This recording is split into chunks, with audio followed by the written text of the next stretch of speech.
जी अस्सलाम वालेकुम। कैप 6 आज के लेक्चर का आगाज़ करते हैं। Lecture number 87। आज के लेक्चर में हम स्टडी करने जा रहे हैं चैप्टर 4, लेकिन उससे पहले चैप्टर 5 हमने कंप्लीट किया था। उसके क्वेश्चंस दिए गए थे असाइनमेंट करने के लिए। कितने स्टूडेंट्स ने असाइनमेंट किया, जरा हाथ उठाइए। रिटर्न असाइनमेंट कितने स्टूडेंट्स ने की है? आधी से कम क्लास ने। बाकी स्टूडेंट ने असाइनमेंट नहीं की। क्यों नहीं की? क्यों नहीं की? टर्म टेस्ट की तैयारी कर रहे थे। तैयारी करनी है टर्म टेस्ट की आपने। चलिए, इसमें कोई क्वेश्चन पूछना चाहते हो तो पूछ लीजिए। कोई क्वेश्चन? भाई इसमें सेल चेंज करवा लीजिए। कोई क्वेश्चन? जी जी।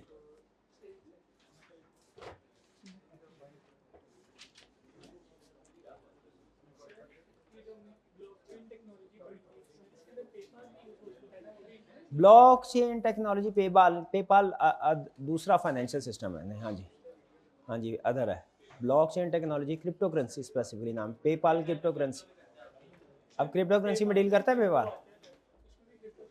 आप करते होंगे फिर। लेकिन बेसिकली ये हर फाइनेंशियल सिस्टम से रिलेटेड नहीं है ब्लॉकचेन टेक्नोलॉजी। ठीक है, क्रिप्टो करेंसी से। हाँ, जहाँ क्रिप्टो करेंसी यूज़ होगी वहाँ पे ब्लॉकचेन टेक्नोलॉजी यूज़ हो रही है। जो ऑर्गेनाइजेशन क्रिप्टो करेंसी में डील कर रही है वो ऑर्गेनाइजेशन ब्लॉकचेन टेक्नोलॉजी यूज़ कर रही है। और कोई क्वेश्चन? कोई क्वेश्चन नहीं? चैप्टर 5 के क्वेश्चन सारे क्लियर है?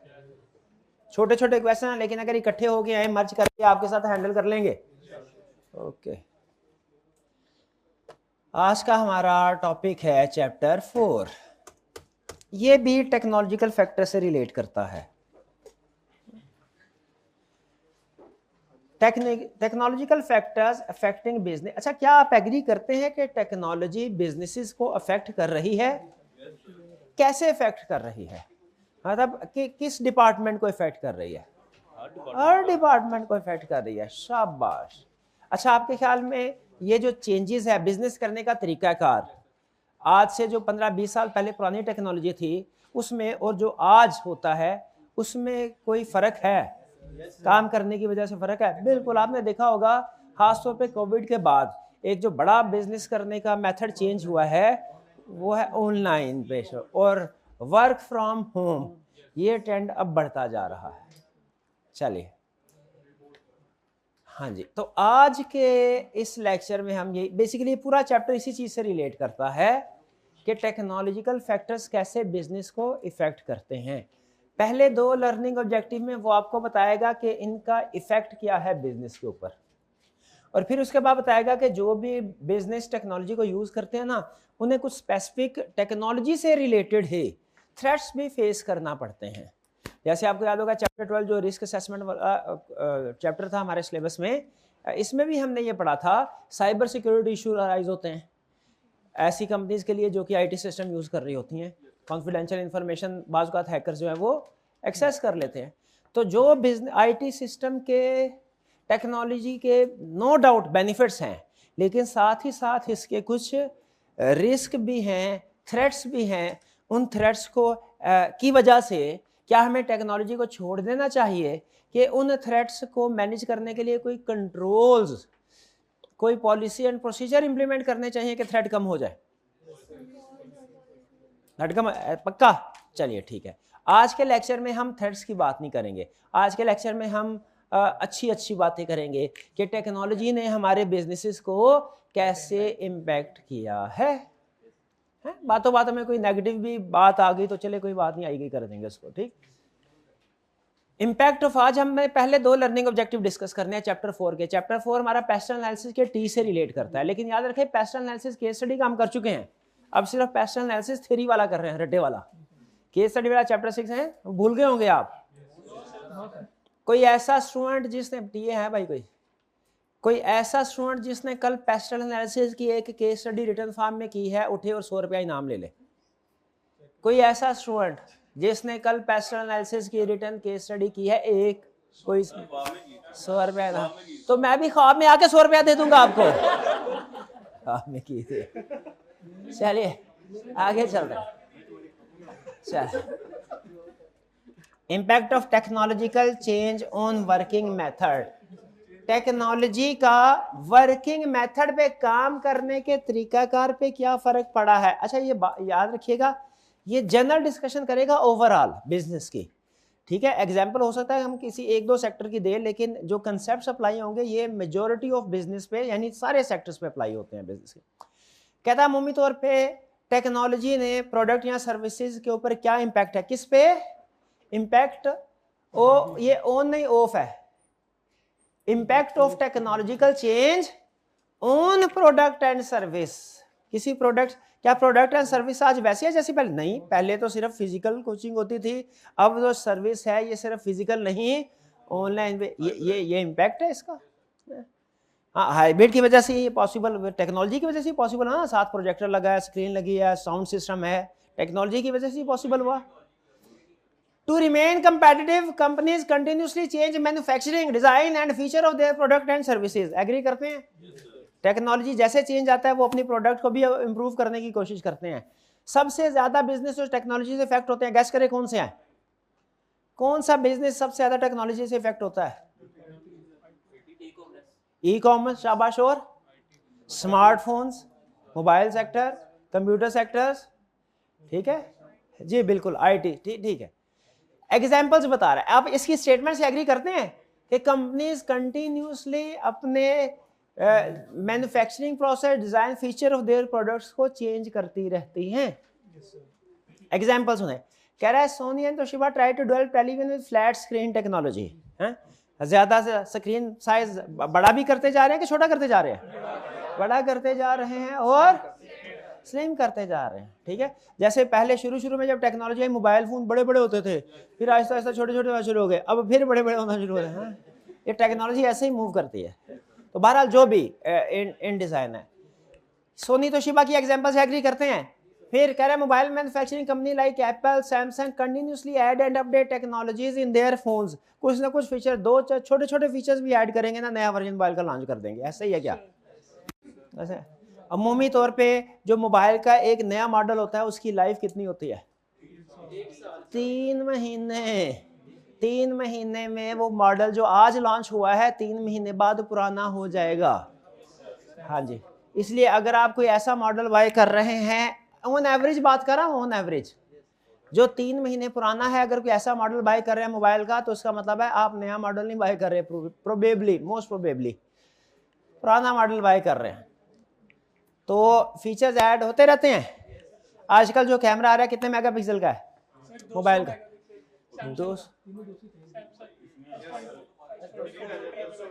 200 मेगापिक्सल का कैमरा। अच्छा, ये एलियंस की तस्वीरें खींचने के लिए यहाँ से मून की पिक्चर है। अच्छा, नोकिया कुड नॉट अपडेट, बस कर दें, अपने अपने जाती तजर्बे बयान ना करें। Nokia could not update it's technology and could not. अच्छा, दो अच्छी एग्जांपल दे के एक नेगेटिव एग्जांपल दे रहा है। कह रहा है नोकिया का हाल याद है क्या हुआ था? टेक्नोलॉजी को जो अडॉप्ट नहीं करता टाइम पे, ऐसे ही होता है। हाँ, नोकिया को हर जगह ऐसे, नोकिया जहाँ कोई गलत बात होगी कहेगा नोकिया, सही कह रहे हैं। क्लासिक एग्जांपल है बैड मैनेजमेंट की। इम्पैक्ट ऑफ टेक्नोलॉजिकल चेंज, भाई ये समझ आ रहा है कि कैसे टेक्नोलॉजी प्रोडक्ट और सर्विस को इफेक्ट कर रही है। टेक्नोलॉजी की वजह से प्रोडक्ट के फीचर्स अपग्रेड होते जाते हैं, ऐड होते रहते हैं। ओके, दूसरी एग्जांपल, अब टेक्नोलॉजी कैसे इफेक्ट कर रही है ऑर्गेनाइजेशनल स्ट्रक्चर और स्ट्रेटजी को। अब ये प्रोडक्ट की बात नहीं कर रहा, क्या बात कर रहा है? ऑर्गेनाइजेशनल स्ट्रक्चर एंड स्ट्रेटजीज की। ऑर्गेनाइजेशन के टेक्नोलॉजी की वजह से इम्पैक्ट। टेक्नोलॉजी ही एक रीजन है कि आप लोगों को आर्टिकल्स नहीं मिल रहे जल्दी जल्दी। साबित करें, साबित करें, इस स्टेटमेंट को साबित करें। मैं इस टेक्नोलॉजी बात कर रहा हूँ, सिफारिश नहीं। जितने काम आपने करने होते हैं वही काम सॉफ्टवेयर कर लेता है, ठीक है। वो सिर्फ वो ये सिखाना है। हाँ, बुक कीपिंग सिंपल। पहले 150 हायरिंग करते थे, अब 20, 30, 35, बस यही समझ गए आप कि कैसे टेक्नोलॉजी इफेक्ट। और ये सिर्फ एक, ये तो वैसे आपके जरा क्या कहते हैं, जख्मों पे नमक छिड़कने के लिए एग्जांपल दी थी मैं, वरना ये टेक्नोलॉजिकल ये चेंज हर बिजनेस में है। ठीक है। इवन हमारे कॉलेज में भी इस तरीके से हैं। पहले अगर टीएस हमारे 12-12, 15-15 होते थे टेस्ट चेक करने के लिए, अब जब से एआई चेकिंग किया है टीएस की तादाद कम हो गई। लेकिन अब उस टीएस को हम हायर कर रहे हैं जिसको कंप्यूटर अच्छा काम करना था, जो चैट जीपीटी एक्सपर्ट हो, जिसे जो प्रॉम्प्ट इंजीनियरिंग बेसिक लेवल की जानता हो। ठीक है, तो चेंज हो रहा है सिस्टम ऑर्गेनाइजेशन में। वो यही बता रहा है, क्या कह रहा है कि इससे क्या इफेक्ट पड़ा। 4 अल्फाज, 4 कंसेप्ट नोट कर लें। Downsizing, delayering, outsourcing, restructuring. Technology का बिजनेस ऑर्गेनाइजेशन पे, बिजनेस के स्ट्रक्चर्स पे क्या इंपैक्ट आया। Downsizing, delayering, outsourcing, restructuring. काम करने का तरीका का डिफरेंट है। पहले ये होता था जैसे डाउनसाइजिंग, पहले एक काम करने के लिए, जैसे अभी एग्जांपल थोड़ी देर पहले भाई ने दी कि अगर 100 लोग काम कर रहे थे, अब टेक्नोलॉजी के आने की वजह से बहुत से लोग रिडंडेंट हो गए हैं, क्योंकि आपको पता है जो टेक्नोलॉजी है, जो मशीनरी है, वो एक ही वक्त में काम ज्यादा जल्दी कर सकती है, एरर्स भी कम होते हैं। तो downsizing it mean business activities are conducted by smaller number of people. Agree करते हैं डाउनसाइजिंग, ठीक है। अच्छा, फिर इसके बाद, लेकिन ये डिपेंड करती है नेचर ऑफ बिजनेस पे भी। जहां पे जाहिर है लेबर इंटेंसिव इंडस्ट्रीज होती है, वहां पे अभी भी ह्यूमन सोर्सेज ज्यादा काम कर रहे हैं। दूसरा है डी लेयरिंग। डी लेयरिंग का मतलब क्या है। डाउनसाइजिंग में हम इंडिविजुअल्स को रिमूव करते हैं अपनी ऑर्गेनाइजेशन से, नंबर ऑफ पीपल स्मॉल करते हैं। डी लेयर कहते हैं, स्ट्रक्चर होता है ना ऑर्गेनाइजेशन में, 2 तरह के स्ट्रक्चर चलते हैं, मैनेजमेंट में बोला जाता है। एक होता है टॉल स्ट्रक्चर, एक होता है फ्लैट स्ट्रक्चर। टॉल स्ट्रक्चर होता है नॉर्मली गवर्नमेंट ऑर्गेनाइजेशन में, ब्यूरोक्रेटिक इन्वायरमेंट में, जिसमें एक एप्लीकेशन, मतलब एक दरखास्त दी आपने, वो अप्रूव होनी है, वो पहले एक बंदे से, दूसरे से तीसरे, तीसरे चौथे, चौथे से पांचवें। गवर्नमेंट ऑर्गेनाइजेशन में जो ऑफिसर्स होते हैं वो हिरार्की को पसंद करते हैं, ठीक है। अब इसके अपने प्लस माइनस है, हम उस तरफ डिबेट में नहीं जाते। एक होता है flat structure. Flat structure normally multinational companies follow करती हैं। वो कहती हैं जी हमारे दरमियान जो कंपनी का मोस्ट सीनियर पर्सन सीईओ है, जो मोस्ट जूनियर पर्सन कोई क्लर्क है, इनके दरमियान में कोई गैप नहीं होना चाहिए। ऐसा नहीं है कि पहले क्लर्क एक जूनियर मैनेजमेंट को कम्युनिकेट करेगा अपना इशू या जो भी उसने अप्रूवल लेनी है, जूनियर मैनेजमेंट, मिडिल मैनेजमेंट, फिर मिडिल हायर मैनेजमेंट और फिर एग्जीक्यूटिव लेवल की बात है कि ऐसा नहीं होगा, बल्कि डायरेक्टली कम्युनिकेट करे। कुछ कंपनीज तो ऐसा भी करती हैं, मल्टीनेशनल कंपनी, 1-2 कंपनी में खुद हमारा भी जाके काम करने का इत्फाक हुआ फर्म के आर्टिकल्स के दौरान में, कि एक बड़ा सा समझिए हॉल है, उस हॉल में छोटे छोटे कैबिन बने हुए हैं। अब सीईओ भी उसी जगह पे, सीएफओ भी उसी जगह पे काम कर रहा है उसी हॉल में, और जो फॉर एग्जांपल टाइपिस्ट है कोई, वो भी उसी जगह पे काम कर रहा है। और आते जाते कोई भी पर्सन किसी को भी कुछ कम्युनिकेट करना चाहे आसानी से कर सकता है। ये स्ट्रक्चर इसमें क्या है, इसमें दरमियान में से जो जूनियर मैनेजमेंट और हायर मैनेजमेंट के दरमियान में जो लेयर्स हैं वो हटा दी गई, वो खत्म कर देगी। इससे कम्युनिकेशन ज्यादा फास्ट भी होती है, ज्यादा क्लियर भी होती है, डिसीजन मेकिंग में भी आसानी हो जाती है। तो कह रहा है कि टेक्नोलॉजिकल चेंजेस की वजह से डीलेयरिंग हुई है, क्योंकि कम्युनिकेशन क्विकली फास्ट हो गई है। पहले एक मैसेज दूसरे को कम्युनिकेट करना होता था, और बेल बजाते थे, वो ऑफिस बॉय आता था, उसको कहते थे ये चिट्ठी लो, साहब को सलाम करो, जाके दे आना। सरकारी दफ्तरों में ऐसे होता। अब क्या करते हैं, व्हाट्सएप पे फौरी मैसेज, ठक उधर पहुंच गया, कॉन्फिडेंशियलिटी भी इंश्योर हो गई, क्विक मैसेज। क्या अब उस ऑफिस बॉय की जरूरत है, नहीं जरूरत, ठीक है। इसी तरह कम्युनिकेशन क्विक हुई, दरमियान में आसानी से एक मैसेज दूसरे डिपार्टमेंट को भी कम्युनिकेट कर सकते हैं। तो डीलेयरिंग, डाउनसाइजिंग और डीलेयरिंग में फर्क क्या है। डाउनसाइजिंग में एम्प्लॉइज कम होते हैं, individual employees, number of employ. Delayering में लेवल ऑफ मैनेजमेंट ही, पूरी लेयर ही उड़ा दी जाती है। It means removing 1 or more levels of management in organizational structure due to high quality communication and management tools. Middle managers are made redundant. पहले वो project management tools होते थे, उसको project की मॉनिटरिंग करने के लिए मैनेजमेंट हायर की जाती थी, इंजीनियर्स होते थे वो बनाते थे। अब वही डिज़ाइन जो इंजीनियर्स पहले बनाया करते थे कई कई हफ्ते लगा के, अब आपको पता है सॉफ्टवेयर मौजूद है, वो आपको विद इन मिनट्स वो डिज़ाइन बना देते हैं। या इवन आप कोई प्रोजेक्ट चला रहे हैं, उसका हिसाब किताब रखना है प्रोजेक्ट के डिफरेंट स्टेजेस का, हर किस स्टेज पे बजट कितना अलॉट हुआ है, एक्चुअल एक्सपेंस कितने हुए हैं, कंपैरिजन करना है। पहले जहाँ पे हमारे कुछ मैनेजमेंट के, मिडिल लेवल मैनेजमेंट के लोग ये सारा हिसाब किताब रखते थे, अब ये छोटे छोटे सॉफ्टवेयर ये काम कर लेते हैं। तो इस वजह से डीलेयरिंग भी इसी टेक्नोलॉजी की वजह से हमें देखना पड़ रही है। फिर आउटसोर्सिंग। आउटसोर्सिंग का कंसेप्ट वैसे पहले भी होता था, टेक्नोलॉजी से पहले भी, लेकिन अब थोड़ा ज़्यादा है। आउटसोर्सिंग का कंसेप्ट यह है कि हर बंदा हर काम नहीं कर सकता। इसी तरह हर कंपनी हर काम, जैसे आप इकोनॉमिक्स में पढ़ते होगे ना कि वैसे तो कोई भी कंट्री डिफरेंट प्रोडक्ट्स प्रोड्यूस कर सकती है इंटरनेशनल मार्केट में, लेकिन बेहतर यह है कि हर कंट्री वो चीज़ प्रोड्यूस करे जिसमें वो स्पेशलिस्ट है।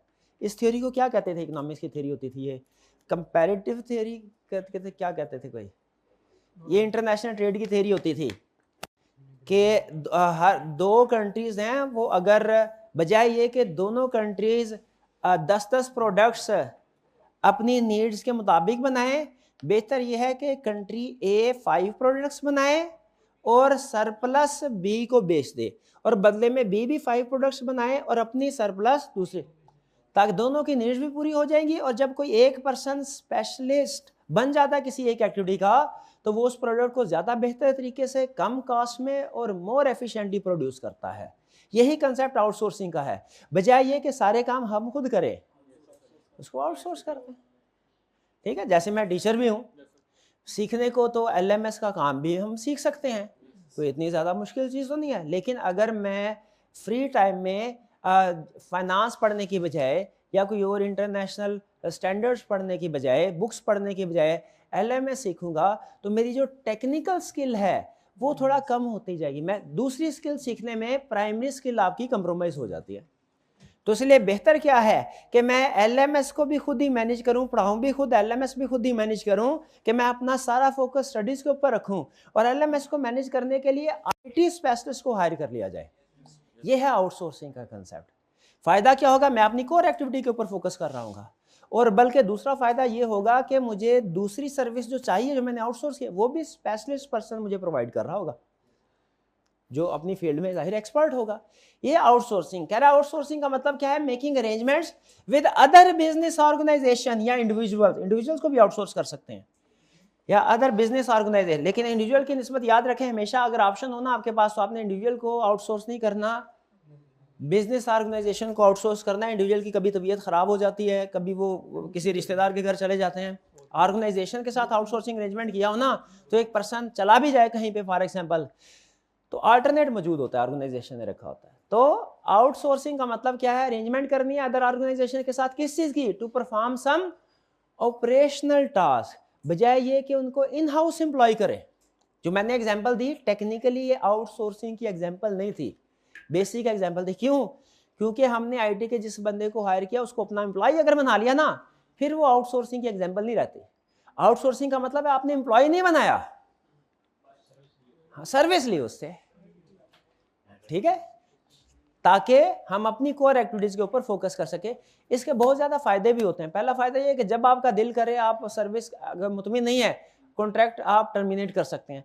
लेकिन अगर किसी को एम्प्लॉय आप अपॉइंट कर लेते हैं ना, तो एम्प्लॉयमेंट के रूल्स होते हैं, आप उसको आसानी के साथ भी टर्मिनेट नहीं कर सकते। तो आउटसोर्सिंग का मतलब क्या? किसी बिजनेस ऑर्गेनाइजेशन के साथ अरेंजमेंट करनी है कि वो कुछ ऑपरेशनल टास्क करे, परफॉर्म करे, आपके एम्प्लॉय नहीं रखा, किसी को हायर कर लिया, ठीक है। आउटसोर्सिंग नॉर्मली कौन कौन सी सर्विसेज आउटसोर्स की जाती है? बुक कीपिंग, गोरे बाहर बैठे हुए हैं पाकिस्तान में, बुक कीपिंग आपको पता है चीपर रेट पे लेबर अवेलेबल होती है एशियन कंट्रीज में, ये खास तौर पे ये इंडिया, पाकिस्तान, बांग्लादेश वगैरह। तो वो बुक कीपिंग का काम यहाँ पे, बिजनेस उधर चल रहा होता है, USA में, UK में, बुक कीपिंग का काम इधर मेंटेन हो रहा होता है। बुक कीपिंग का सर्विसेज आउटसोर्स कर, पेरोल प्रोसेसिंग आउटसोर्स करते हैं। IT रिक्वायरमेंट्स खास तौर पे आउटसोर्स की जाती हैं। हमारे एजुकेशन सेक्टर में अक्सर ये IT रिलेटेड रिक्वायरमेंट्स है, ये आउटसोर्स की जाती हैं, क्योंकि आपको तो हम टीचर्स जो हैं अपने सब्जेक्ट में तो हो सकता है एक्सपर्ट हों, लेकिन IT में सॉफ्टवेयर वगैरह में एक्सपर्ट नहीं होते। तो LMS कैसे इस्टेब्लिश करना है, वो कैसे डेवलप करना है, और डिज़ाइनिंग कैसे करनी है, कोर्सेज वगैरह वगैरह वगैरह, ये टेक्निकल लोग करते हैं। Cleaning and security of building, ये जो कॉलेज के बाहर सिक्योरिटी गार्ड आपको नजर आ रहे होंगे, ये भी कॉलेज के एम्प्लॉय तो नहीं है, एक सिक्योरिटी कंपनी के साथ एग्रीमेंट किया हुआ है, ठीक है। वो बाद में मंथली बेसिस के ऊपर, रोटेशन के ऊपर 2-2, 3-3, 4-4 लोग भेजते रहते हैं। तो ये अमूमी तौर पे ये एक्टिविटीज है जो आउटसोर्स की जाती हैं। बेनिफिट्स क्या हैं आउटसोर्सेज के? बिजनेस अपनी कोर कंपिटेंस पे फोकस करता है, और बदले में एक्सपर्ट सर्विसेज हासिल होती है, ठीक है जी। आउटसोर्सिंग अच्छी चीज है? ओके। रीस्ट्रक्चरिंग का मतलब क्या है? ये तो आप अकाउंटिंग में ही सीख जाते होंगे। क्या मतलब है? बिजनेस का स्ट्रक्चर रिवाइज करना, इधर का डिपार्टमेंट उधर, उधर का डिपार्टमेंट इधर, एक्टिविटीज को दोबारा से सोचना कि कैसे होनी चाहिए, ठीक है, रीशेप करना पूरी ऑर्गेनाइजेशन को। ये है नहीं, प्राइवेटाइजेशन रीस्ट्रक्चरिंग नहीं है, लेकिन रीस्ट्रक्चरिंग में आप कुछ सरप्लस एम्प्लॉयज को रिडंडेंट करार देके फारिग कर सकते हैं, लेकिन प्राइवेटाइजेशन नहीं। Restructuring is a change in company structure or process. Different functional departments can be merged or demerged. मर्ज भी हो सकते हैं, डीमर्ज भी हो सकता है, दो को मिला के एक डिपार्टमेंट बना दें, हो सकता है एक को दो डिपार्टमेंट कर दिया जाए। रीस्ट्रक्चरिंग में दोनों, इसमें बिजनेस एक्टिविटीज जो है वो कैसे परफॉर्म की जाती है, ये चेंज होती है। तो टेक्नोलॉजी ने कैसे इफेक्ट किया हमारे बिजनेस ऑर्गेनाइजेशन को? 4 अल्फाज, वो कौन से हैं 4 अल्फाज? Downsizing, delayering, outsourcing, restructuring. आगे चलते हैं, नेक्स्ट कह रहा है other tools affecting working method. क्या कुछ और टूल भी है जिन्होंने वर्किंग मेथड को चेंज किया है, यानी डिजिटल टूल्स, टेक्नोलॉजिकल टूल्स। अब किसके ऊपर इंपैक्ट देख रहे हैं हम?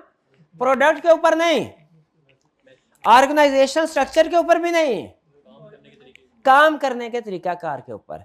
कहता है वर्चुअल कंपनी, बड़ी कंपनी, ऐसी कंपनी हजारों एम्प्लॉयज है, ऑफिस कहीं पे 2 कमरों का भी नहीं, यहां हो सकता है छोटा सा ऑफिस हो, ऐसी कंपनी को कहते हैं वर्चुअल कंपनी, जो कहीं पे एग्जिस्ट, या तो उसका फिजिकल ऑफिस कहीं है नहीं, या है तो बहुत छोटा सा।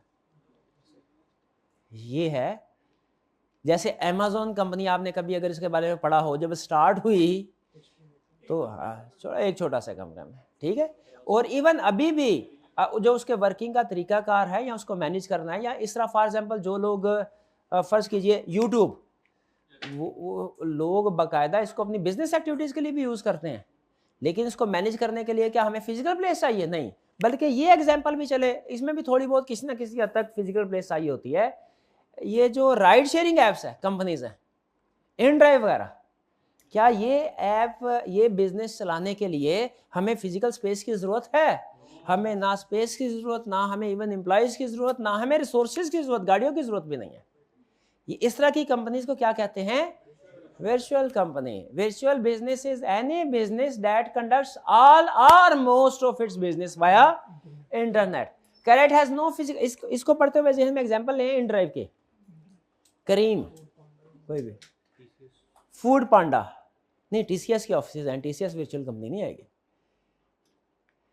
It has no physical location that customer can visit. इसके कोई फिजिकल लोकेशन नहीं है, कस्टमर विजिट नहीं कर सकता फिजिकल लोकेशन, तो क्या करे? It has virtual employees who work from home. Employees भी इनके वर्क फ्रॉम होम कर रहे होते हैं अमूमी तौर पे। Peoples are linked through computer and internet. ठीक, अब फूड पांडा का कोई है वैसे ऑफिस? लाहौर में ऑफिस है इनका फूड पांडा का? कोई फिजिकल ऑफिस है? आप जानते भी नहीं, शायद कोई छोटा मोटा हो भी, लेकिन हम जानते ही नहीं, क्योंकि हमें कभी विजिट ही नहीं किया, क्योंकि हमें कभी जरूरत ही नहीं पड़ी, सारा काम ऐप के जरिए से हो जाता है। ठीक है, तो ये है वर्चुअल कंपनी। टेक्नोलॉजी की वजह से ही ये पॉसिबल हुआ है कि आप इतनी बड़ी कहीं पे इन्वेस्टमेंट किए बगैर आप वर्चुअल कंपनीज क्रिएट कर लें, वरना आज से 100 साल पहले, 150 साल पहले मिलियनियर बिलियनियर बनना मुश्किल था। आज के दौर में मिलियनियर बिलियनियर बनना निस्बतन आसान है टेक्नोलॉजी की वजह से। अब आप वर्चुअल कंपनीज क्रिएट कर सकते हैं। फिर ऑनलाइन सोशल मीडिया, इसने कैसे काम करने के तरीकाकार को बदला है? सोशल मीडिया पहले भी हम किसी जगह पढ़ चुके हैं। अब बेसिकली जो मार्केटिंग होती है ज्यादा फोकस उसका सोशल मीडिया के ऊपर है। फिजिकल मार्केटिंग अब कम होती है, ज्यादातर मार्केटिंग सोशल मीडिया के ऊपर। बिग डाटा क्या है? बिग डाटा, फर्ज कीजिए आप एक डिपार्टमेंटल स्टोर रन कर रहे हैं और उसमें आप एनालिसिस करना चाह रहे हैं अपने कस्टमर्स का।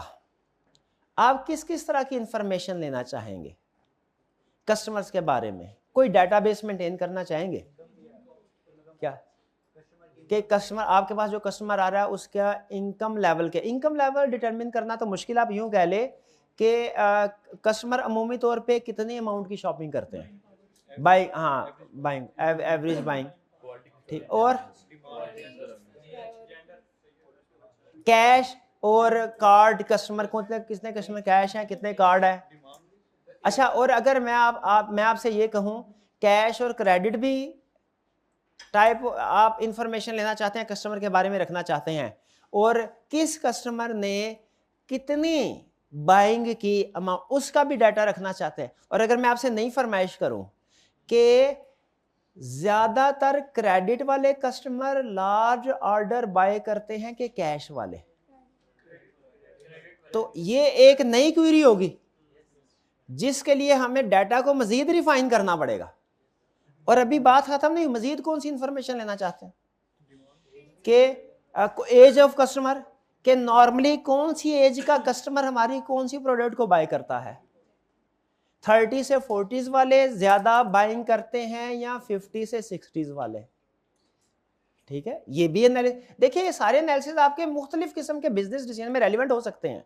इवन ये भी एनालिसिस कि हफ्ते में कौन से दिन रश ज्यादा होता है, दिन में कौन से आवर्स में रश ज्यादा होता है, जी जेंडर भी, बिल्कुल, ये सारा अब जैसे मजीद आपके जहन में क्वेश्चन आते जाएं, डाटा मजीद आपको एनालिसिस, उस डाटा का मजीद एनालिसिस चाहिए। ऐसा है क्या? अगर डाटा सिंपल आपके पास एक्सेल की फॉर्म में हो तो आप तो उसको पॉसिबिलिटी फिर भी है ये सारी इंफॉर्मेशन निकालने की, लेकिन दिनों लग जाएंगे इसके लिए, टाइम बहुत ज्यादा। इस पर्पस के लिए है बिग डाटा। ये ऐसे सॉफ्टवेयर होते हैं जो कि बिग डाटा एनालिसिस कंसेप्ट ये है जो लार्ज वॉल्यूम ऑफ डाटा को हैंडल करते हैं, और लार्ज वॉल्यूम डाटा को डिफरेंट टाइप्स ऑफ एंगल से, डिफरेंट टाइप्स ऑफ क्वेरी से, एक दफा आपने उसमें डाटा को अगर इंसर्ट कर दिया, फिर उसके बाद आप चाहे कोई भी क्वेरी पूछें, फिर उसके बाद कोई भी, जैसे बिग डाटा एनालिसिस, एक छोटी सी एग्जांपल वैसे जहन में आ गई, एक दो दफा मैंने भी एनालिसिस किया कि एक्सेल फाइल अपलोड कर दे डाटा लेके और चैट जीपीटी के जरिए क्वेरी डालते रहे। भाई सुबह अमूमी तौर पे जो 30 से 40s के दरमियान में जिन लोग कस्टमर की एज होती है, वो हमारे बिजनेस में किस वक्त आते हैं ज्यादातर, वो एनालिसिस करके विद इन सेकंड आपके सामने क्लासिफिकेशन करके रख देगा। ये बिग डाटा की एक एग्जांपल, लेकिन ये तो एक जनरल है ना सॉफ्टवेयर, स्पेसिफिक सॉफ्टवेयर होते हैं इस काम के लिए। व्हाइट पेपर नहीं होते क्रिप्टो के, वो आप उससे दें, वो सारा कुछ आप पूछ सकते हैं, वो होते हैं 100 पेज के, हाँ जी 100 पेजेस के, बिल्कुल बिल्कुल पूछ सकते हैं। जैसे इस तरह एक छोटी सी अक्सर मैं आपको बताता हूँ कि मैं स्वॉट एनालिसिस प्रिपेयर करना चाहता हूँ और किसी रियल कंपनी का प्रिपेयर करना चाहता हूँ, बहुत आसान।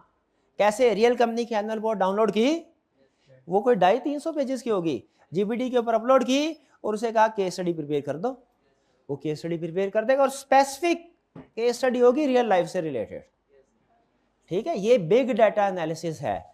इवन बाहर और भी बड़े एनालिसिस होती है, इन्वेस्टमेंट के लिए भी इसको कर सकते हैं। इन शॉर्ट तो बिग डाटा का कंसेप्ट समझ गए आप, collection of data that is huge in volume. देखिए डाटा एनालिसिस पहले भी होते रहे थे, इसमें फोकस डाटा के ऊपर नहीं, इसमें फोकस है बिग डाटा के ऊपर। ये जो आज की एज है ना, ये इंफॉर्मेशन एज कहलाती है। इसमें हर रोज इतनी इंफॉर्मेशन क्रिएट हो रही है कि शायद उसको अगर आप, और डे बाय डे इसके क्रिएशन एक्सपोनेंशियल रेट के ऊपर इंक्रीज हो रहा है, ठीक है। आज से कुछ साल पहले कहा जाता था कि दुनिया में इतनी मतलब बाहर चले हैं छोड़े, लेकिन इन शॉर्ट नहीं मैं कहना नहीं चाह रहा था कि अगर हमें, मेरा ख्याल है दुनिया में इस वक्त इतनी इंफॉर्मेशन है, अगर हमें 1000 साल की जिंदगी भी मिल जाए ना तो हम वो सारी इंफॉर्मेशन प्रोसेस नहीं कर सकते, बल्कि बाकी इंफॉर्मेशन को छोड़ें, यूट्यूब पे ही इस वक्त इतनी वीडियोस हैं, अगर हम सारी देखना चाहें तो उसके लिए 700-800 साल भी कम है, मेरा ख्याल ऐसा ही है पास्ट टाइम। तो इसमें एनालाइज करना कि हमारे काम की वीडियो कौन सी है रेलिवेंट। आजकल इंफॉर्मेशन अवेलेबल है, पहले प्रॉब्लम ये होता था किसी इशू के ऊपर इंफॉर्मेशन अवेलेबल नहीं होती थी, आज का मसला ये है इंफॉर्मेशन अवेलेबल है, रेलिवेंट और रिलायबल, ये इंफॉर्मेशन एक्सट्रैक्ट करना मसला है। और बिग डाटा एनालिसिस यही करता है, वो इतने बड़े डाटा में से आपकी रेलिवेंट इंफॉर्मेशन निकाल के आपके सामने रख देगा। Big data is collection of data that is huge in volume and still growing. It is so big that traditional database management इतने point of view से information capture नहीं कर सकता था. जिस तरीके से जिन एंगल से बिग डाटा एनालाइज कर सकता है data, they can be used to reveal trend, pattern, preferences of human वगैरह. आर्टिफिशियल इंटेलिजेंस ये क्या करती है? कहता है इससे हमारे बिजनेस को अफेक्ट कैसे, ऑनलाइन असिस्टेंस टू कस्टमर कैसे. छोटी सी एग्जांपल है, कस्टमर को डील करना, असिस्टेंस कैसे प्रोवाइड करना, चैटबॉट के जरिए से. आई क्या वेबसाइट के ऊपर जाते हैं आप, उसमें कोई क्वेरीज करें, उसमें स्टैंडर्ड क्वेरीज और उनका स्टैंडर्ड रिप्लाई उन्होंने बिल्ड किया होता है. ये भी आर्टिफिशियल इंटेलिजेंस का यूज है. फिर इसके बाद resolution of frequently occurring problem. Frequently occurring problem जो होती है या फ्रीक्वेंटली आस्क्ड क्वेश्चन, इसकी अलग से भी लिस्ट रख दी जाती है. ठीक है, आपको वो भी बता देते हैं. आप इवन बाजू का व्हाट्सएप पे सर्विस प्रोवाइड की जाती है, आप क्लिक करते हैं, वो कहता है प्रॉब्लम क्या बताते जाएं, क्लिक करते जाएं, एंड में वो आपको बताता है ये आपकी प्रॉब्लम और ये उसका सोल्यूशन. रूटीन डिसीजन मेकिंग भी आर्टिफिशियल इंटेलिजेंस कर सकती है. कैसे? आप सॉफ्टवेयर के अंदर रीऑर्डर लेवल बिल्ड कर दें सारे अपना, और उसे सेल्स डाटा की एक्सेस दे दें, इंटीग्रेट कर दें उसके साथ. जैसे जैसे चीज़ें सेल होती जाएंगी, इन्वेंट्री बैलेंस अपडेट होता जाएगा. आर्टिफिशियल इंटेलिजेंस यानी जो हमारा सिस्टम है, बेसिकली सॉफ्टवेयर है, वो मॉनिटर करता रहेगा. जैसे ही क्वांटिटी रीऑर्डर लेवल से नीचे जाएगी, जनरेट कर देगा परचेज ऑर्डर. ये भी आर्टिफिशियल इंटेलिजेंस की एक एप्लीकेशन है, रूटीन नेचर की डिसीजन मेकिंग. इस तरह बाज़ औक़ात ऐसा होता है कि आप इंफॉर्मेशन, जैसे आप इंफॉर्मेशन इंक्लूड करते हैं किसी कस्टमर से क्रेडिट अप्रूव करने के लिए, तो बैक एंड पे कोई इंडिविजुअल्स नहीं होते, बल्कि वो सिस्टम सॉफ्टवेयर होता है आर्टिफिशियल इंटेलिजेंस. वो आपकी सारी डॉक्यूमेंट्स को स्कैन करता है, देखता है इंफॉर्मेशन सारी रिलायबल वेरीफाई है, आप क्राइटेरिया को फुलफिल करते हैं तो आपका ऑर्डर प्रोसेस कर देगा, अप्रूव कर देगा, वरना नहीं करेगा.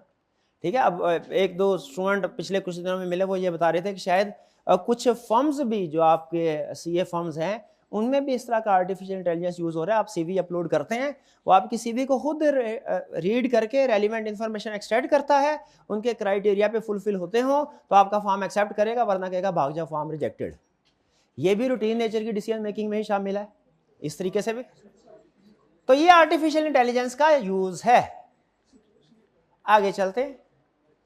अब क्या पढ़ते जा रहे हैं? Information technology and information system. Information technology basically वैसे तो इंटरचेंजेबली यूज किया जाता है इंफॉर्मेशन टेक्नोलॉजी और सिस्टम को, लेकिन अमूमी तौर पे इंफॉर्मेशन टेक्नोलॉजी समझिए जैसे हार्डवेयर है और इंफॉर्मेशन सिस्टम समझिए सॉफ्टवेयर है. लूज सा डिफरेंस आपको बता रहा हूं इनका. बेनिफिट्स क्या इंफॉर्मेशन टेक्नोलॉजी और इंफॉर्मेशन सिस्टम के? आईटी के बेनिफिट्स हैं बिजनेस, बहुत फायदे. क्या क्या है?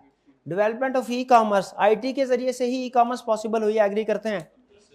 एग्रीड, टिक लगाएं. फिर डेवलपमेंट ऑफ प्रोडक्ट्स, बहुत सी प्रोडक्ट्स है जो आईटी की वजह से, इंफॉर्मेशन सिस्टम की वजह से डेवलप हुई है, जैसे computers, mobiles, electronic appliances, online classes. ना इंफॉर्मेशन सिस्टम होता, ना आज इंफॉर्मेशन टेक्नोलॉजी होती, ना आज ऑनलाइन क्लासेस हो रही होती हैं. ऐसा ही है. तो बहुत सी प्रोडक्ट्स भी इसी में. फिर improved methods of communication, WhatsApp के जरिए से, ये बेहतर है ईमेल से, बल्कि ईमेल भी आईटी की ही एग्जांपल है.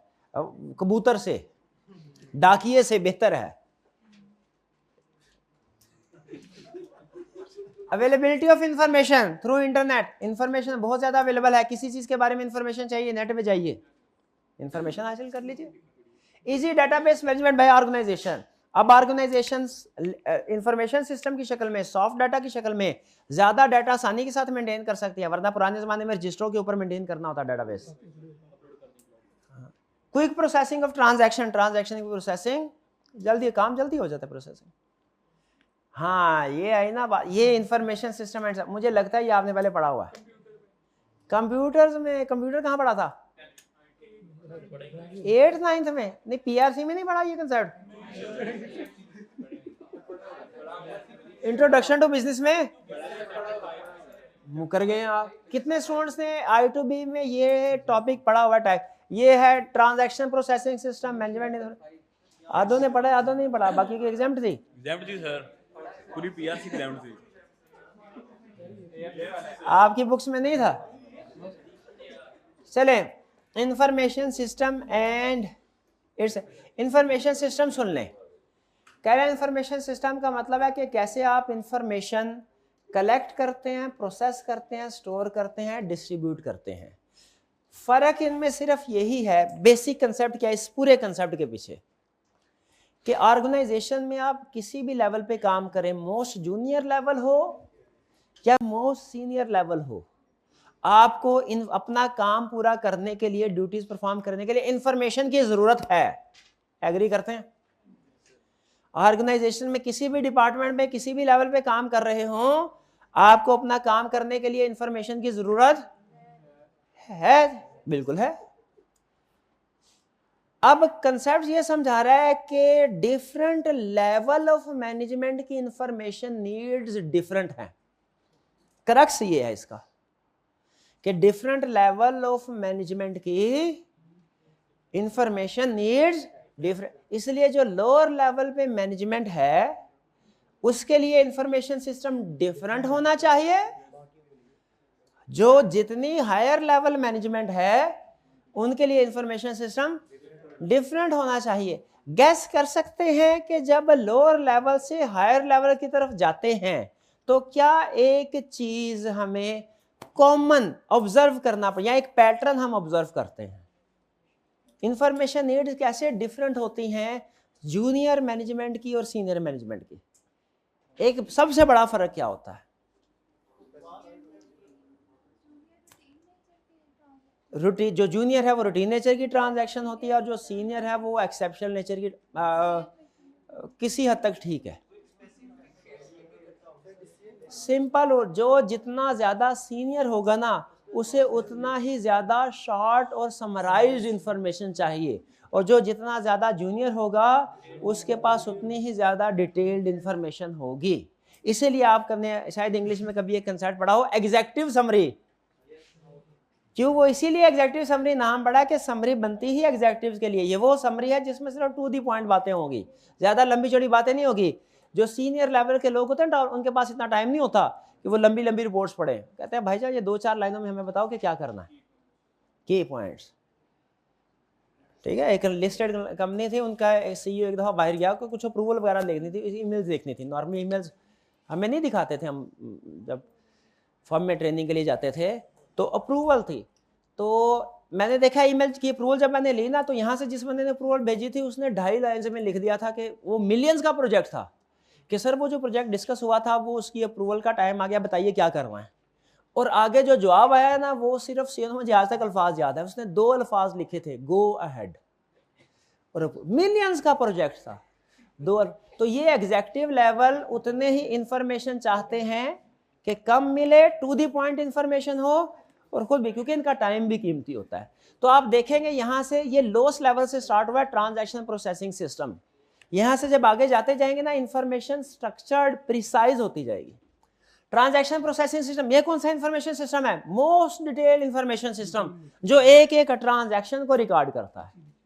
डिफरेंट डिपार्टमेंटल स्टोर पे आप जाते हैं तो वहां पे पॉइंट ऑफ सेल डिवाइस होती है जिसमें ट्रांजैक्शन रिकॉर्ड, वो है ट्रांजैक्शन प्रोसेसिंग सिस्टम, जो कौन सी ट्रांजैक्शन को रिकॉर्ड करता है? सेल्स की। इसी तरह हो सकता है परचेज की ट्रांजैक्शन रिकॉर्ड करने के लिए ट्रांजैक्शन प्रोसेसिंग, लेकिन नॉर्मली मुमूमी तौर पे आपको एग्जांपल सेल्स की मिलेगी। This system process routine nature transaction, for example sales order, यानी जो भी रूटीन नेचर की ट्रांजैक्शन है। मैनेजमेंट इंफॉर्मेशन सिस्टम क्या है? ये ट्रांजैक्शन प्रोसेसिंग से एक स्टेप ऊपर सिस्टम है। ये क्या करता है? ये डिफरेंट टाइप्स की रिपोर्टिंग तैयार करता है। जैसे ये थोड़ी देर पहले सेल इनवॉइस में कितनी सेल थी, अभी की सेल इनवॉइस में कितनी सेल है, ये ट्रांजैक्शन प्रोसेसिंग सिस्टम का काम है। और अगर डाटा यूं तैयार किया जाए, आज के दिन की सेल कितनी है, कल के दिन की सेल कितनी थी, ये क्या, ये समरी है। ये ट्रांजैक्शन प्रोसेसिंग सिस्टम नहीं करेगा। ये कौन सा काम करेगा? Management information system. It provide information, इसकी रूटीन नेचर की होती है, लेकिन ये किस लिए? For planning and control purposes के लिए बनाई जाती है।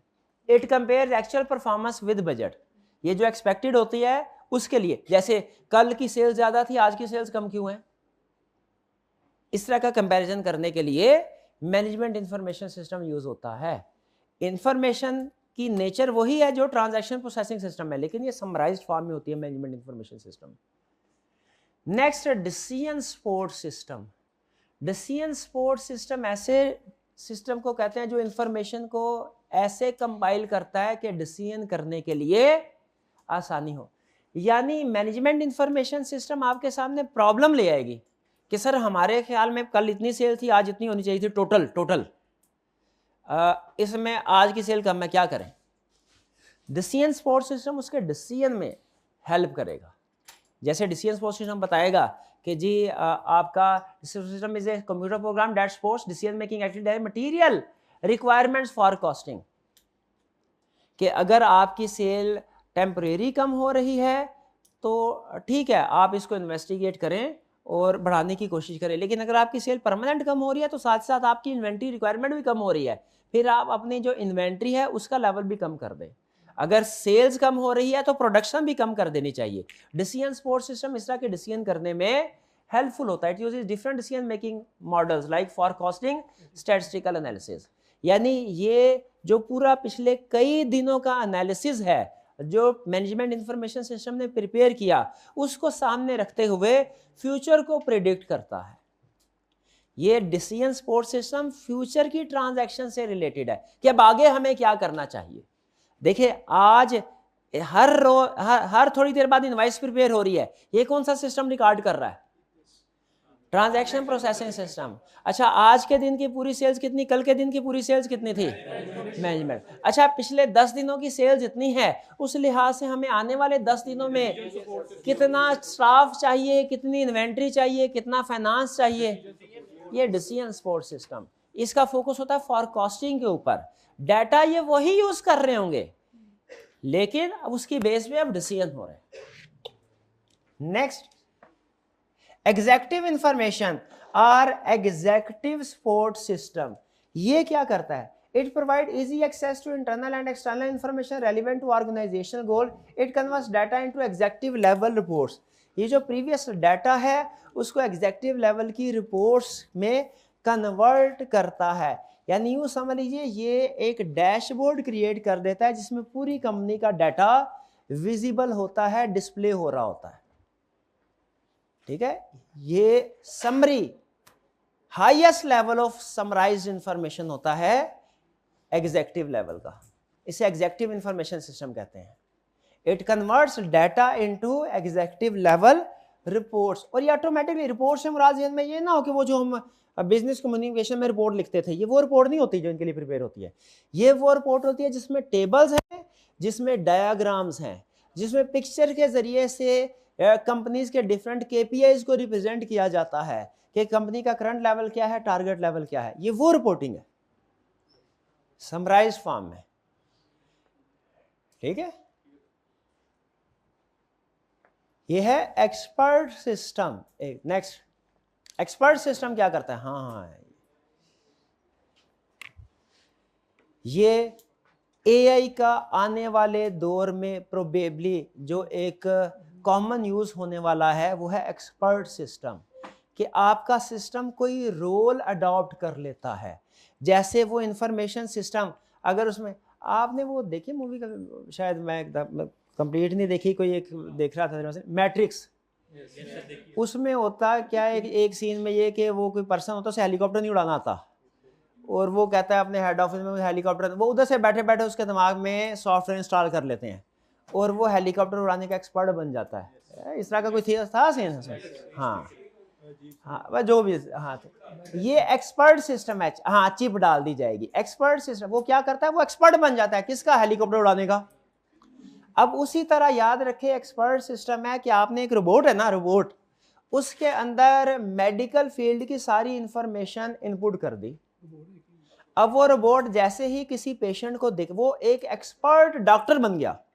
वो जैसे ही किसी पेशेंट को देखेगा, अपने अंदर जो उसके सिम्टम देखेगा, अपने डेटाबेस के साथ मैच करेगा और जिसके साथ मैच हो गए वो उसे बता देगा कि भाईजान इसमें प्रोबेबली ये बीमारी है, और फिर उसका हल भी बता देगा कि इसका हल ये होना चाहिए। रिकमेंडेशन ट्रीटमेंट के लिए भी यूज होते हैं एक्सपर्ट सिस्टम।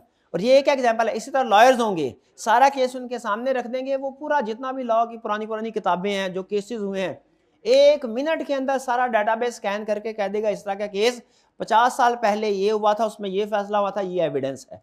आर्गुमेंट्स भी दे सकेगा, वो एक्सपर्ट लॉयर के तौर पे काम कर रहा होगा। ठीक है, हाँ जी बिल्कुल। और ऑटो पायलट मोड तो अभी भी आपको पता है जहाजबाज का दौड़ते हैं, वो भी एक तरह से एक्सपर्ट सिस्टम है। उन्होंने सारा इंफॉर्मेशन, सोफिस्टिकेटेड इंफॉर्मेशन उसके अंदर प्रोड्यूस की हुई है, इनपुट की हुई है, सिस्टम उसको एनालाइज करता है और उसकी बेस पे सिस्टम खुद डिसीजन लेता है। डिसीजन सपोर्ट सिस्टम और एक्सपर्ट सिस्टम में ये फर्क है। डिसीजन सपोर्ट सिस्टम इंफॉर्मेशन आपके सामने डिसीजन के लिए जो जरूरी है वो रख देगा, खुद डिसीजन नहीं लेगा, डिसीजन इंसान लेंगे। लेकिन एक्सपर्ट सिस्टम क्या करता है, वो डिसीजंस भी खुद ही लेगा। Expert system computer program that uses artificial intelligence to provide recommendation on matters related to specific area of expertise, for example medical analysis, law और टैक्सेशन। एंटरप्राइज रिसोर्स प्लानिंग, ये एक थोड़ा सा अलग से कंसेप्ट है। ये है बेसिकली कि आपने ये जितने भी सिस्टम है ना, अपनी ऑर्गेनाइजेशन के डिफरेंट डिपार्टमेंट के अलग अलग भी स्टैब्लिश कर सकते हैं। यानी अगर आपके पास फर्ज कीजिए ट्रांजैक्शन प्रोसेसिंग सिस्टम इंस्टॉल करना है, पैसे कम हैं, तो सिर्फ ऐसा कीजिए सेल्स के लिए इंस्टॉल कर लें, परचेज के लिए रहने दें। और एक ऑप्शन ये होती है कि आप सारी ऑर्गेनाइजेशन के लिए एक ही सेंट्रलाइज्ड इंफॉर्मेशन सिस्टम लॉन्च करें। ये जो सेंट्रलाइज्ड इंफॉर्मेशन सिस्टम लॉन्च होता है ना, इसे कहते हैं एंटरप्राइज रिसोर्स प्लानिंग। इसकी एक एग्जांपल है सैप, जिसमें आपके सारी, यानी अगर आप सेल करेंगे ना, अगर तो आपने एंटरप्राइज रिसोर्स प्लानिंग इंस्टॉल नहीं किया हुआ, जब आप सेल्स करेंगे आपका सिर्फ सेल्स का डाटाबेस अपडेट होगा। उस सेल की वजह से डेटर्स पे क्या फर्क पड़ा है, या कैश पे क्या फर्क पड़ा है, या इन्वेंट्री पे क्या फर्क पड़ा है, वो अपडेट नहीं होगा क्योंकि वो इंटीग्रेट नहीं है। लेकिन जब आप एंटरप्राइज रिसोर्स प्लानिंग इंस्टॉल करेंगे सिस्टम, सारी एक्टिविटीज इंटीग्रेटेड होंगी। वो एक जगह पे एंट्री रिकॉर्ड करेंगे, वो डेटर्स का डाटाबेस भी अपडेट हो जाएगा, इन्वेंट्री का डाटाबेस भी अपडेट हो जाएगा। ठीक है, सारे डिपार्टमेंट्स या सारे सॉफ्टवेयर प्रोग्राम एक दूसरे से इंटरलिंक्ड होते हैं। यह है enterprise resource planning. Correct is the integrated, इसमें सबसे अहम लफ्ज है integrated. Integrated management of main business process, it integrates many business activity. Finance को भी इंटीग्रेट कर सकता है, ह्यूमन सोर्स को भी इंटीग्रेट करता है। ह्यूमन सोर्स में नया एम्प्लॉय हायर करेंगे, फाइनेंस में ऑटोमेटिकली अगले महीने से उसकी सैलरी तैयार होना शुरू हो जाएगी। Manufacturing and logistics, supply chain management, customer relationship में, और बाकी भी जितने भी डिपार्टमेंट्स आपके जहन में किसी भी कंपनी के आ सकते हैं, आप लिख सकते हैं। क्योंकि एंटरप्राइज रिसोर्स प्लानिंग पूरी ऑर्गेनाइजेशन के सारे डिपार्टमेंट्स को इंटीग्रेट करने की कैपेबिलिटी रखता है। ये हुआ जी एंटरप्राइज रिसोर्स प्लानिंग। क्लियर? चले, ये types of information system clear. फिर से बताइए, क्विकली जरा रिव्यू करते हैं। ट्रांजैक्शन प्रोसेसिंग सिस्टम क्या करता है? रूटीन नेचर की इंफॉर्मेशन को प्रोसेस करता है। मैनेजमेंट इंफॉर्मेशन सिस्टम क्या करता है? मैनेजमेंट के लिए उस इंफॉर्मेशन को समराइज करता है। डिसीजन सपोर्ट सिस्टम क्या करता है? इंफॉर्मेशन तो सारे प्रोवाइड कर रहे हैं, इसलिए डिसीजन मेकिंग के लिए। और ये फ्यूचर में जो आपकी प्रोजेक्शंस होती हैं उनको सामने रख के डिसीजन किए जाते हैं। तो ये इसका फोकस पास्ट ट्रांजैक्शन पे नहीं होता, उस पास्ट की बेस पे फ्यूचर प्रोडिक्ट करने के ऊपर होता है। ठीक है, उस फ्यूचर को फिर सामने रखते हैं कि फ्यूचर में कितनी सेल्स हमारी एक्सपेक्टेड है। हम उसे कहते हैं भाई हमारे पिछले 5 साल का एनालिसिस करके बताओ हमारी अगले महीने की सेल्स कितनी होगी। तो वो हमें इंफॉर्मेशन, उसकी बेस पे हम प्लानिंग कर सकेंगे कि हमें मजीद कितना प्रोडक्शन करनी चाहिए। एग्जीक्यूटिव इंफॉर्मेशन सिस्टम ये क्या करता है? ये सारी इंटरनल एक्सटर्नल हर तरह की इंफॉर्मेशन एक स्क्रीन की शक्ल में, डैशबोर्ड की शक्ल में सामने रख देता है, डिस्प्ले कर देता है विजुअल फॉर्म में।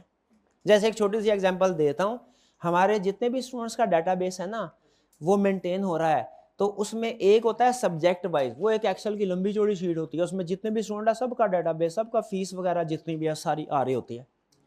लेकिन वो पेज के ऊपर हम कभी नहीं जाते। लेकिन एक और पेज है डैशबोर्ड, उसके ऊपर सब्जेक्ट और फिर टोटल लिखा होता है कि टोटल यह, और डायग्राम के जरिए ग्राफ बने होते हैं। ग्राफ बने होते हैं, वो भाई ने बड़ा काम किया उसके ऊपर, जो हमारे आईटी वाले भाई हैं। ग्राफ बने होते हैं कि ये ग्राफ जो है ये इस सब्जेक्ट के स्टूडेंट्स के, एनरोल्ड स्टूडेंट का, ये ग्राफ इस सब्जेक्ट, एक नज़र में पता चल जाता है कि टोटल स्टूडेंट बेस कितनी है, और फिर उसके बाद किस सब्जेक्ट में कम है, किस में ज़्यादा। और इवन अगर हम ये भी वैल्यूएट करना चाहें कि किस सब्जेक्ट में किस टाइम पीरियड में एनरोलमेंट ज़्यादा थी। बात ऐसा होता है ना कि एनालिसिस करना होता है कि कोई मार्केटिंग वाले ने कोई कैंपेन रन की है तो वो सक्सेसफुल हुई है कि नहीं है, कैसे पता चलता है? हम प्रीवियस इनरोलमेंट का क्या स्टेटस ट्रेंड चल रहा था उसको कंपेयर कर लेते हैं एडवर्टीजमेंट के बाद वाले इनरोलमेंट स्टेटस से, और ये सारी एक लाइन हमें बता रही होती है, ये ऐसे लाइन चल रही है, यहाँ पे आके एडवर्टीजमेंट हुई, उसके बाद हल्का सा लाइन ऊपर ही पता चल गया एडवर्टीजमेंट का इम्पैक्ट आया है। तो ये इस तरीके से विजुअलाइज फॉर्म में, ग्राफ की शक्ल में, डायग्राम की शक्ल में इंफॉर्मेशन प्रेजेंट की जाती है एग्जीक्यूटिव इंफॉर्मेशन सिस्टम। और एक्सपर्ट सिस्टम क्या है कि रोबोट एक्सपर्ट्स के तौर पे काम कर रहे होंगे, रोबोट डॉक्टर्स के तौर पे, लॉयर्स के तौर पे, पायलट्स के तौर पे काम कर रहे होंगे। जापान में अभी भी कर रहे हैं, हाँ बिल्कुल। एंटरप्राइज रिसोर्स प्लानिंग, ये क्या है, सारे सिस्टम को इंटीग्रेट कर देना, इंटर रिलेटेड, ताकि हर इंफॉर्मेशन एक ट्रांजैक्शन की वजह से पूरे का पूरा सिस्टम अपडेट हो जाए। अच्छा, ये छोटे छोटे, बहुत ही छोटे से बेसिक कंसेप्ट है। डाटाबेस मैनेजमेंट सिस्टम क्या होता है, आपका जितना भी ऑर्गेनाइजेशन का डाटा है उसको एक जगह पे संभाल के रखना, मैनेज करना डिफरेंट एनालिसिस के लिए। अगर तो वो डाटाबेस किसी एक स्पेसिफिक डिपार्टमेंट का है उसे कहते हैं डाटा मार्ट, वो जिस जगह स्टोर होता है ना हमारे डाटाबेस में उसे कहते हैं डाटा मार्ट।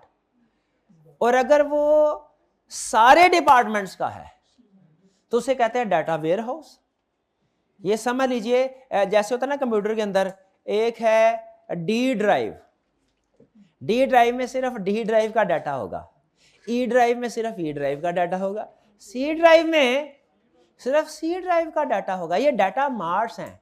और हार्ड ड्राइव में सबका डाटा होगा। ये क्या है, डाटा वेयर हाउस।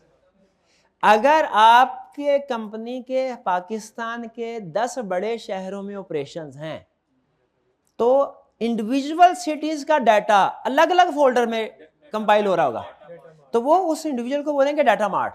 और फिर एक फोल्डर होगा जिसके ऊपर उन सारे सिटीज का डाटा कंपाइल हो रहा होगा, वो डाटा वेयर हाउस है। क्लियर? पढ़ लें क्या कह रहा है। कह रहा है database management system is a software used to create and manage data in computer. It allows users to create, read, update and delete data in data. इसकी सबसे कॉमन एग्जांपल बचपन में जो पढ़ा करते थे, माइक्रोसॉफ्ट एक्सेस। काम किया कभी एक्सेस के ऊपर आपने एक्सेल पे भी नहीं किया होगा शायद, चलिए अभी कोर्स हो जाएगा आपका। एक्सेस में डाटाबेस मेंटेन करने का सॉफ्टवेयर। वैसे एक्सेल को भी डाटाबेस मैनेजमेंट सिस्टम के तौर पे यूज किया जाता है, लेकिन वो स्पेशलाइज सॉफ्टवेयर नहीं है। स्पेशलाइज सॉफ्टवेयर है एक्सेस, और भी डिफरेंट सॉफ्टवेयर। ठीक है, for example customer database contains name, address, order history, billing details of each customer.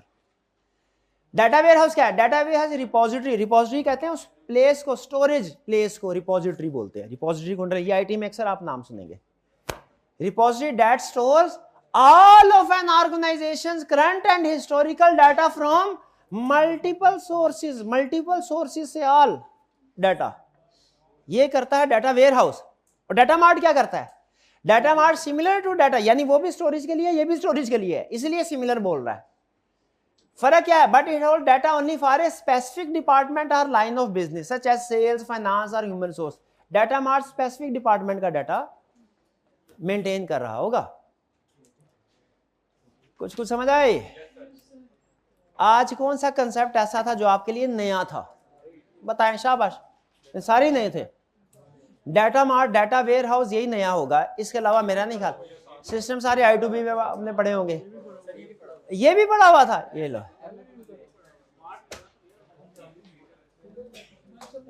Types of information system पढ़े थे आपने। ये वर्चुअल कंपनी नहीं पढ़ा होगा आपने, बिग डाटा नहीं पढ़ा होगा, I2B में सब पढ़ा। चलिए, असाइनमेंट जरूर करनी है आपने, ठीक है? नहीं, टर्म टेस्ट भी तैयार करिए, असाइनमेंट आधे घंटे में हो जानी है, आधा घंटा भी नहीं लगेगा। कोई क्वेश्चन पूछना चाहते हो पूछ ले, कोई नहीं? चलिए आज का लेक्चर यहाँ खत्म करते हैं। अल्लाह हाफिज।